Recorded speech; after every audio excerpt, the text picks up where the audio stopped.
یہ اللہ نے مہر لگا دی، اور آسم نے خود فرمایا کہ کوئی بھی کام تمہیں اچھا نظر آئے دیکھو اس میں میری سنت کی خوشبو ہے کہ نہیں ہے۔ ہاں جی، ہر اچھے کام کو ہم نہیں کہہ سکتے کہ وہ اعمال صالحہ میں شامل ہے۔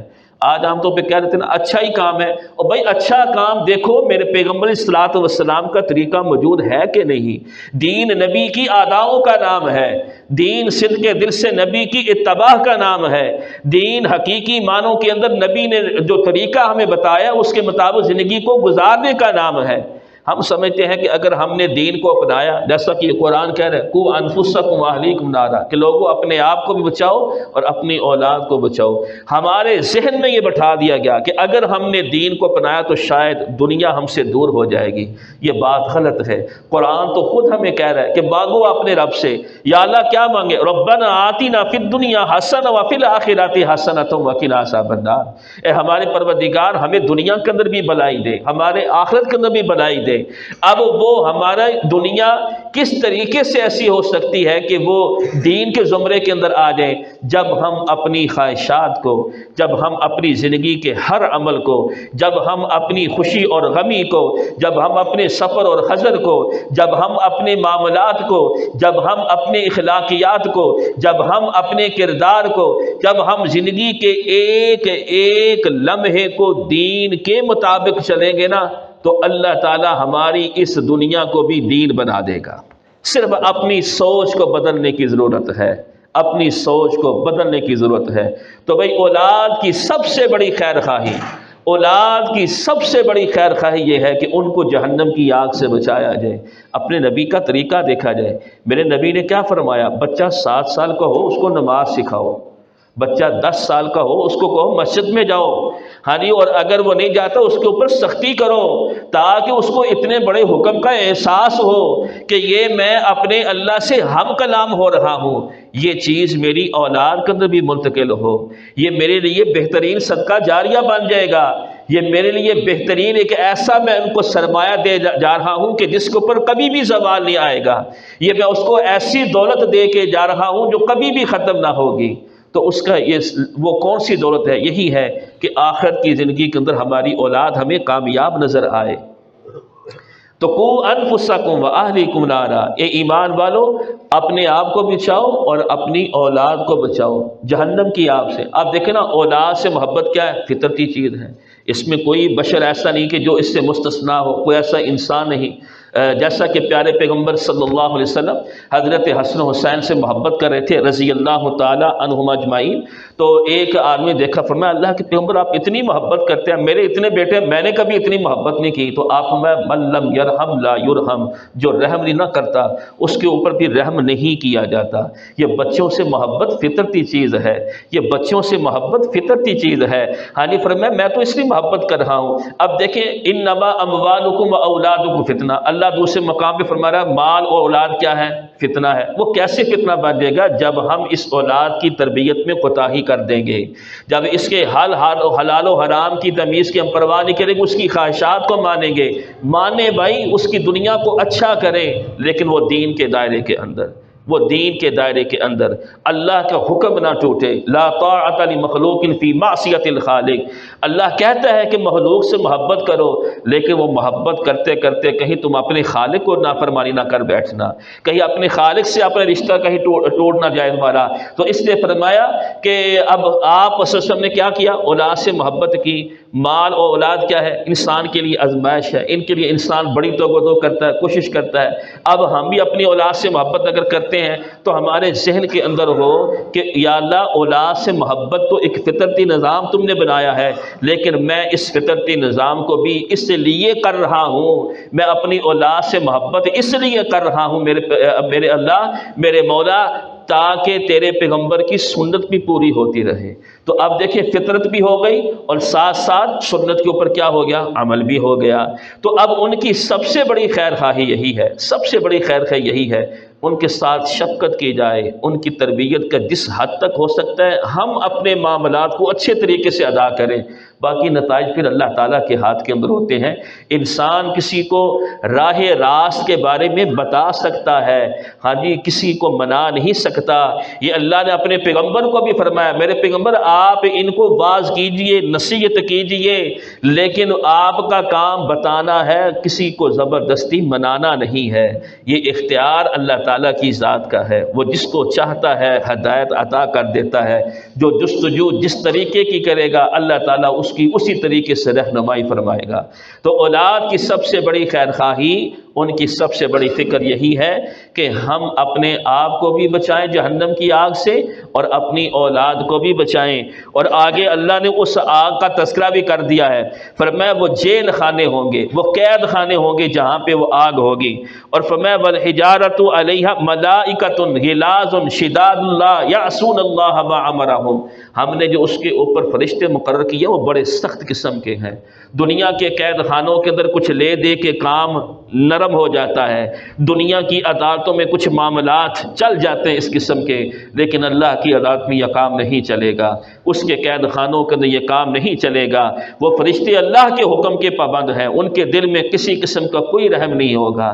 اس لیے حضرت عمر بن عبدالعزیز رحمۃ اللہ علیہ اپنے خطبے میں اکثر فرمایا کرتے تھے، لوگوں آج ڈر جاؤ، کل کسی قسم کا ڈر نہیں ہوگا۔ اگر آج نہ ڈرے تو پھر کل بہت سارے خطرات تمہارے سامنے ہوں گے، پھر اس روز کا پچھتاوا تمہارے کچھ کام نہیں آئے گا، اس روز کا افسوس تمہارے کچھ کام نہیں آئے گا۔ وہاں کی ناکامی ہمیشہ کی ناکامی ہے، وہاں کی کامیابی ہمیشہ کی کامیابی ہے۔ دوبارہ فرمایا اپنی اولاد کے بارے فکر مند رہنا۔ حضرات انبیاء علیہ السلام کا یہ شیبہ، ان کا یہ طریقہ کار تھا کہ وہ صرف اپنی عبادات کے اوپر اکتفا نہیں کرتے تھے، اپنی اولاد کے بارے میں فکر مند رہتے تھے۔ کوئی بھی ایسا کام جو اللہ کے حکم کو پورا کرتے تھے، ساتھ ہی وہ اپنی اولاد کے لیے دعائیں بھی کرتے تھے۔ حضرت ابراہیم علیہ السلام کو جب حکم ہوا نا کہ حضرت اسماعیل علیہ السلام بڑے ارمانوں سے آپ نے مانگا ہے، ہاں جی اس کو بیابان جنگل کے اندر چھوڑ آئیے، وہ صفا مروہ کے پاس۔ اب جس وقت حضرت ابراہیم علیہ السلام وہاں پہ پہنچتے ہیں، اللہ کے حکم کو پورا کرتے ہیں، اور وہاں پہ جس وقت اپنے دودھ پیتے بچے کو بھی چھوڑا، اپنی اہلیہ کو وہاں پہ چھوڑا، تو ایک سائیڈ کے اوپر ہو کر، ہاں جی ایک پہاڑ کی اوٹ میں ہو کر وہ حضرت ابراہیم علیہ السلام اپنے رب سے دعائیں کر رہے ہیں۔ ہاں جی دعائیں کیا کر رہے ہیں؟ اے میرے مولا، میں اپنی اولاد کے لیے فکر مند ہوں اس بات کے اوپر کہ یا اللہ ان کو شرک جیسے جرم سے بچا کے رکھنا۔ سب سے پہلے اپنی اولاد کے بارے میں عقیدے کی فکر ہو کہ عقیدہ درست ہو، کیوں عقیدہ بنیاد ہے۔ اگر عقیدہ درست نہیں تو بڑے سے بڑا عمل بھی انسان کے لیے کارآمد نہیں ہو سکتا، انسان کو فائدہ نہیں پہنچا سکتا۔ تو حضرت ابراہیم علیہ السلام کیا کہتے ہیں؟ وَجْنُبْنِي وَبَنِيَّ أَن نَّعْبُدَ الْأَصْنَامَ، یا اللہ مجھے بھی میری اولاد کو بھی بت پرستی سے محفوظ رکھنا، کیونکہ یا اللہ اس بت پرستی نے بہت ساروں کو گمراہ کر دیا ہے۔ ہاں جی، اور پھر آپ کیا کہہ رہے ہیں؟ رَبَّنَا إِنِّي أَسْكَنْتُ مِنْ ذُرِّيَّتِي بِوَادٍ غَيْرِ ذِي زَرْعٍ، یا اللہ تو نے مجھے حکم دیا، میں نے اپنے اولاد کو، میں نے اپنے بیٹے کو، ارمانوں سے مانگے ہوئے بیٹے کو، یا اللہ تیرے حکم کے اوپر بِوَادٍ غَيْرِ ذِي زَرْعٍ، کھیتی کا نام و نشان تک نہیں ہے، میں یہاں پہ چھوڑ رہا ہوں۔ یا اللہ کیوں؟ تیرا حکم سب سے اعلیٰ ہے، تیرا حکم سب سے بڑا ہے، میں اس حکم کی تعمیل کرتے ہوئے ایسا کر رہا ہوں۔ لیکن یا اللہ مانگ کیا رہا ہوں تجھ سے؟ رَبَّنَا لِيُقِيمُوا الصَّلَاةَ، اے میرے رب میری اولاد کو کیا بنا؟ نمازی بنا، لیقیم الصلاۃ، نماز قائم کرنے والا۔ ہاں جی دیکھیں باپ پیغمبر، بیٹے کو بھی نبوت ملے گی، لیکن باپ دعا کیا مانگ رہا ہے؟ ربنا لیقیم الصلاۃ، کہ یا اللہ میری اولاد کو کیا بنا؟ نمازی بنا۔ یقین کیجئے اس سے بڑھ کر کوئی اور صدقہ جاریہ نہیں ہو سکتا۔ آج ہم جتنے مرضی اپنے دل کی تسلی کے لیے کوئی اہتمام کر لیں، کسی کو ثواب پہنچانے کے جتنے مرضی ہم کام کر لیں، نماز سے بڑھ کر اپنے والدین کے لیے، والدین کی اپنی اولاد کے لیے، اس سے بڑھ کر کوئی خیر خواہی نہیں ہو سکتی۔ وہ کیسے؟ اب دیکھیں نا، اب ہم دعا پڑھتے ہیں جس وقت نماز کے اندر، جس کا تذکرہ یہ حضرت ابراہیم علیہ السلام کی دعا ہے، ربی جعلنی مقیم الصلاۃ، اے میرے رب مجھے بھی نماز قائم کرنے والا بنا، ومن ذریتی، اور میری اولاد کو بھی، ربنا وتقبل دعا، اے اللہ تیرے سوا دعاؤں کو سننے والا بھی کوئی نہیں، تیرے سوا دعاؤں کو قبول کرنے والا بھی کوئی نہیں ہے۔ ہاں جی، قربان انبیاء تو اپنی دعاؤں سے بھی ہمارے عقیدے کی آبیاری کر رہے ہیں کہ دعاؤں کو سننے والی اللہ کی ذات، دعاؤں کو قبول کرنے والی اللہ کی ذات۔ اب اس نماز میں کیا پڑھتے ہیں؟ ربنا اغفر لی ولوالدی، اس سے بڑھ کر اور کیا سرمایہ ہو کہ ہم کہتے ہیں یا اللہ ہمیں بھی معاف کر دے، ولوالدی، اور ہمارے والدین کو بھی معاف کر دے۔ ہاں جی، اگر یہی اولاد 5 وقت رب کے حضور، اپنے اللہ کے حضور یہ کہے گی ربنا اغفر لی ولوالدی، تو کیا اللہ کی رحمت کا تقاضا ہے؟ کیا وہ اپنے بندے کی فریاد کو سن نہیں رہا؟ کیا وہ اپنے بندے کی فریاد کو قبول کرنے والا نہیں؟ ابھی تو آپ کے سامنے یہ روایت بیان کی ہے کہ اللہ کی رحمت کے 100 حصے ہیں، صرف ایک حصہ اس نے اپنی رحمت کا اپنی مخلوقات میں بکھیرا ہے، 99 حصے اس رب کی ذات کے پاس ہیں۔ تو جو 99 حصے جس کے پاس رحمت کے ہوں، بندہ روزانہ 5 دفعہ اپنے اللہ کی حضور درخواست کرے ربنا اغفر لی ولوالدی، ربنا اغفر لی ولوالدی، یا اللہ مجھے بھی معاف کر دے، میرے والدین کو بھی معاف کر دے، ہاں وللمؤمنین یوم یقوم الحساب، یا اللہ حساب و کتاب کے دن سب مومنوں کو معاف کر دے، تو کیا اللہ اس کی دعا کو رد کر دے گا؟ نہیں، دعا کو اللہ رد کرے گا۔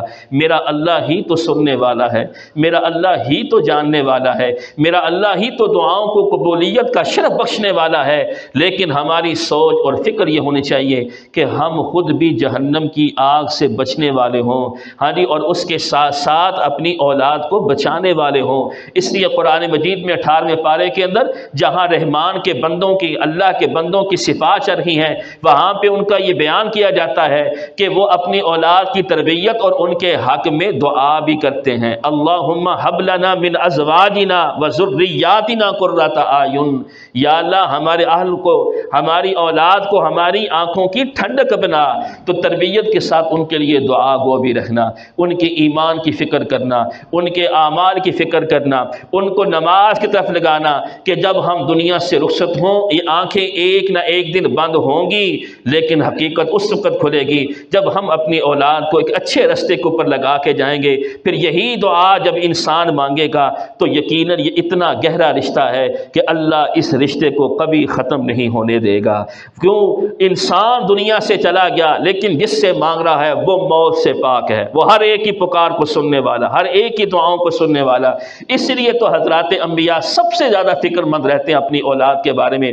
اب دیکھیں نا، حضرت ابراہیم علیہ السلام کے بارے میں تذکرہ کیا، اسی طرح پہلے پارے کے اندر حضرت یعقوب علیہ السلام کے بارے میں جیسا کہ فرمایا ام کنتم شہداء اذ حضر یعقوب الموت، فرمایا جس وقت حضرت یعقوب علیہ السلام کا دنیا سے رخصتی کا وقت قریب تھا تو آپ کیا کر رہے تھے؟ اذ قال لبنیہ، اپنی اولاد کو اکٹھا کیا، ان کو اکٹھا کرنے کے بعد پوچھ رہے ہیں ما تعبدون من بعدی، یا نزاع کا عالم ہو، انسان دنیا سے جا رہا ہو، ہاں جی، اور پھر اس کے وقت بھی اپنی اولاد کی فکر ہو اور اپنے اولاد کے عقائد اور ایمان اور اعمال کی فکر ہو۔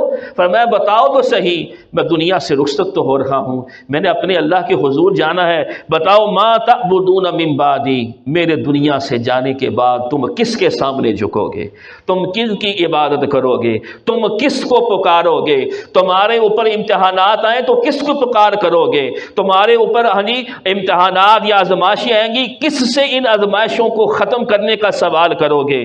قالوا نعبد الہک و الہ آبائک، کہیں گے اولاد نے کیا کہا؟ ہم تو بندگی کریں گے اے یعقوب علیہ السلام جو آپ کا بھی معبود ہے، جو ہمارے بڑوں کا بھی معبود ہے۔ ہاں جی، فرمایا ابراہیم علیہ السلام کا معبود، اسماعیل علیہ السلام اور اسحاق علیہ السلام کا معبود۔ پھر فرمایا ہو سکتا ہے کسی کے ذہن میں آ جائے یہ تینوں ہستیوں کا تذکرہ کیا، ابراہیم علیہ السلام کا، اسماعیل علیہ السلام کا، اسحاق علیہ السلام کا، پتہ نہیں ان کا معبود الگ الگ ہے۔ آگے فرمایا نہیں، الہ واحدہ، ان سب کا معبود ایک اللہ ہی کی ذات ہے۔